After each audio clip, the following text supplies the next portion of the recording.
Madam President, tomorrow the House of Representatives is expected to do something that is not normal, but which is actually a rather extraordinary act, and that is to transmit articles of impeachment against the Secretary of Homeland Security, Alejandro Mayorkas.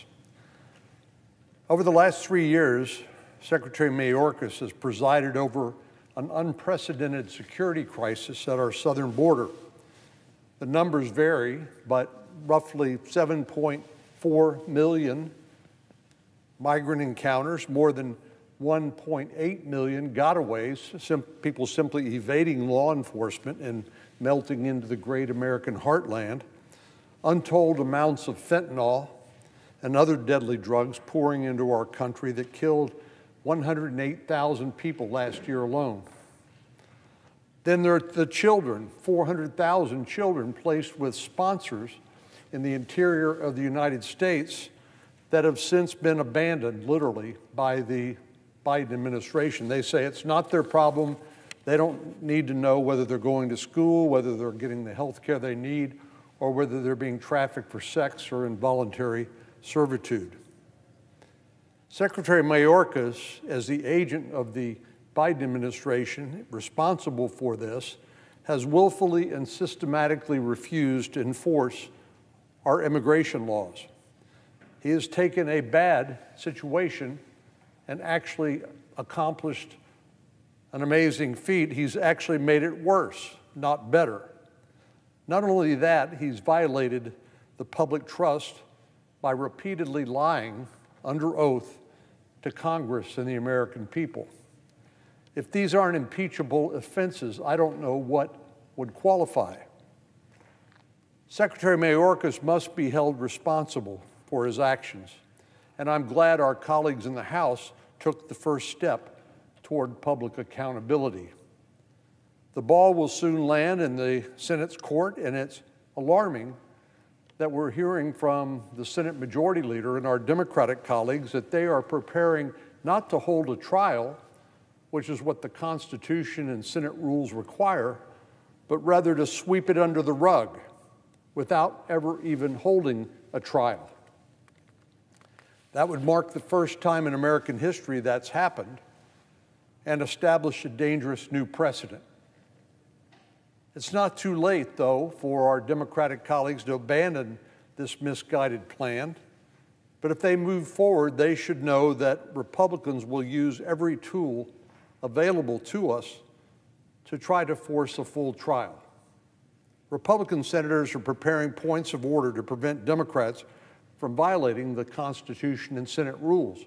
But of course, we are realists. We understand that if all 51 Democrats stand together, they can run roughshod over the Constitution and those same Senate rules. I plan to raise a point of order on the increased number of encounters with illegal immigrants that happen to be on the terror watch list. These sorts of encounters used to be extremely uncommon. During the Trump administration, Border Patrol didn't encounter more than 6 suspected terrorists in a given year. When President Biden and Secretary Mayorkas took over, that changed dramatically. Last year alone, Border Patrol encountered 172 suspected terrorists, more than 98% of them from across the southern border. We don't even know out of the 1.8 million how many more people who are on the terrorist watch list that simply evaded law enforcement. So there could be, probably are, many, many more. Making matters worse, at least some of these individuals have actually been released by the Biden administration into the interior of the United States. Last week, for example, NBC News reported that an Afghan migrant on the terror watch list who was arrested by Border Patrol is now roaming freely in the United States. He was first apprehended last March for illegally crossing the border. Agents suspected that something was up, and then they lacked information enough to reach a conclusion about whether he actually was or was not on that list. But rather than detain him, while they attempted to verify his identity, Customs and Border Protection released him. Making matters worse, they didn't even notify Immigration and Customs Enforcement about his potential terrorist ties. The Border Patrol, of course, works at the border. Immigration and Customs Enforcement is the one who enforces immigration law in the interior of the country, including repatriating or returning people who have made their way illegally or who otherwise are a threat to public safety. Well, ICE, Immigration and Customs Enforcement, simply waved him into the interior of the United States under the Biden administration's misguided policy called Alternatives to Detention program. In other words, rather than detain dangerous people at the border, the Biden administration program is simply to release them. This same program actually allows these same individuals to apply for asylum, to receive a work authorization, and to fly within the interior of the United States. In other words, it does not restrict their activities one bit. It wasn't until February of this year, nearly 1 year after he was first arrested, that ICE was alerted about this individual's potential terrorist ties. ICE agents released the man in San Antonio in late February, and he appeared before an immigration judge in Texas last month. But for some inexplicable reason, ICE withheld from the judge information about the individual's potential terrorist ties. So without that information, the judge released the man on bond to wait his date in court in a year. Today, this man, who is believed to be linked to an Afghan terror group, is roaming freely in the United States. He could be anywhere. But this is just one example among hundreds of more, perhaps even thousands of more, of the many dangers Secretary Mayorkas has created and facilitated for the American people. So when the House votes on articles of impeachment, the Senate has a duty not only to be sworn as jurors, as we have done 2 times fairly recently, but also to call witnesses and hear arguments to understand how the Secretary's actions have impacted our country. And I would hope that Secretary Mayorkas, if he thinks he has nothing to hide, nothing to be ashamed of, that he would welcome the opportunity to defend and explain his actions. If he and our Democratic colleagues believe he's done nothing wrong, they have nothing to be afraid of. But of course, we all know, and the country knows better. Madam President, on another matter, as we all know, over the weekend, Iran dramatically escalated its twilight war against Israel and the West. Tehran fired more than 300 drones and ballistic missiles at the Jewish state. These were launched from Iranian soil, as well as by proxy groups in Iraq, Syria, and Yemen. For years, Iranian proxies have launched attacks on Israel, and a number of terrorist groups, including Hamas, Hezbollah, and Houthis,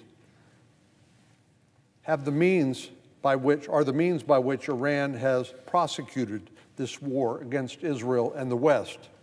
This weekend's attacks were a stunning escalation, because this is the first time that these attacks have been directly from Iranian soil against Israel. But despite the impressive firepower, the impact of the barrage proved to be minimal. An Israeli military base sustained minor damage, and several people were injured, but so far no fatalities have been reported. Amazing, given the firepower directed at Israel. Iran's failure to devastate Israel was not just a stroke of good luck. It was the direct result of Israel's strong defense, supported by the United States and others, and its close cooperation and work with its allies. The vast majority of threats were intercepted outside of Israeli airspace, demonstrating the effectiveness of Israel's air defense systems. And a number of Israel's partners and allies, including the United States, the United Kingdom, France, and several Gulf countries, aided Israel's defense against the direct fire coming from Iran. On Saturday, President Biden quickly condemned Iran's attack, and he spoke with Prime Minister Netanyahu to reaffirm America's ironclad commitment to the security of Israel. So far, so good. But despite that encouraging and entirely appropriate statement, media reports indicate that President Biden's support may not be as resolute as those words indicate. Accuses reported that President Biden told Prime Minister Netanyahu that the United States will not support Israel's counterstrikes against Iran. In other words, any attempt to impose consequences on Iran for raining down 300 drones and ballistic missiles on Israel will go unanswered. That is hardly an example of ironclad support. By attaching conditions to America's commitment, President Biden has undermined deterrence. He's shown that his administration is more concerned about placating the supreme leader than in protecting Israel. And when it comes to Iran, there's simply no benefit to applying anything less than maximum pressure, because it's the only thing that the supreme leader understands. Iran, after all, is the #1 state sponsor of terrorism and one of our country's most brazen and dangerous adversaries, working deliberately and continuously toward acquiring nuclear weapon capability. Tehran is testing the limits to see how far it can push, and President Biden has consistently failed to push back on the Iranian regime. Given the president's tepid response, Congress needs to take action soon to provide Israel with the military aid it needs to defend its sovereignty. After all, more than 6 months have passed since Hamas terrorists attacked Israeli civilians, and the United States has failed to act on their request for assistance. It was last November, less than a month after the October 7th attack, that the House actually passed a $14 billion aid bill for Israel. That was last November. But regrettably, the majority leader refused to even put that bill on the Senate floor. We could have provided aid to Israel 5 months ago, but the majority leader wouldn't allow senators to proceed to debate, amend, or even vote on that legislation. It's true that the Senate did pass a security supplemental in February that includes support for Israel as well as Ukraine and partners in the Indo-Pacific, but so far that bill has not gone anywhere in the House. I hope that will change soon. But given Iran's escalation this weekend, we need to find a path forward to deliver that necessary aid to Israel and our other allies who've been invaded by authoritarian governments. Tensions in the Middle East continue to escalate, and a regional war between Iran and Israel is no longer unthinkable. We need to take action as soon as possible to provide Israel with the material support it needs to defend its democracy and not place handcuffs on their ability to establish deterrence against the Iranian regime.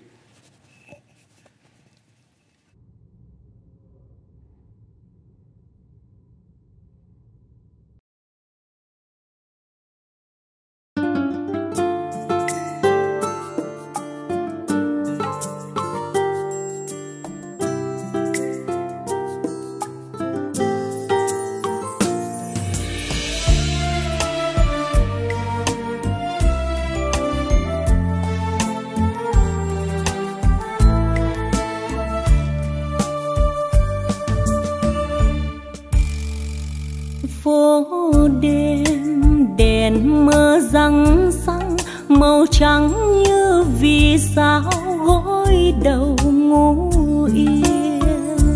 Phố đêm nhiều lần suy tư, ghi nhớ còn trong đời những ngày thương tích lớn.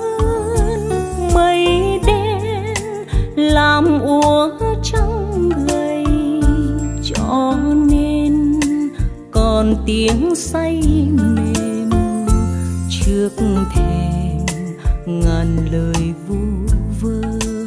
Vì người hay mơ dòng đời như thơ. Nhớ ngày nào nắng ngủ trên cây, tường lá vàng úa tàn. Mây bơ vơ bay khắp nẻo vô tình, cho người yêu ước mơ. Người đi khai phá nét kiêu sa, tuy lính chiến xa nhà mà vẫn luôn yêu đời. Bằng câu ca tiếng cười tìm vui trong giấc mơ, dù bâng khuâng chữ ngờ.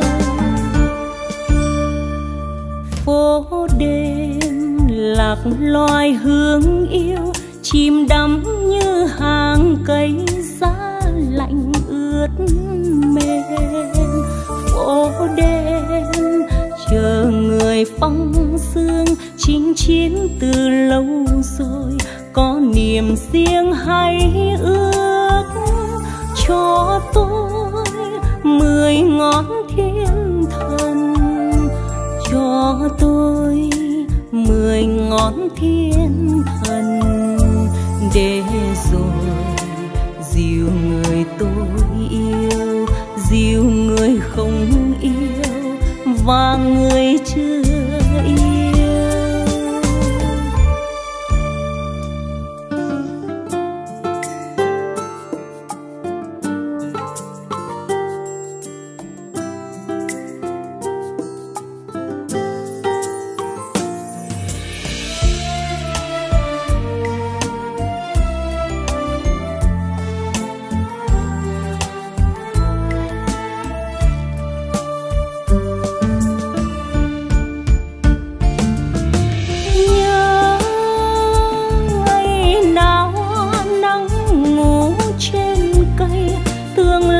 Vàng úa tàn.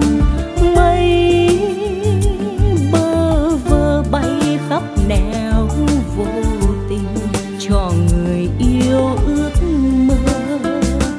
Người đi khai phá nét kiêu sa, tuy lính chiến xa nhà mà vẫn luôn yêu đời. Bằng câu ca tiếng cười tìm vui trong giấc mơ, dù bâng khuâng chữ ngờ. Phố đêm lạc loài hương yêu, chìm đắm như hàng cây giá lạnh ướt mềm.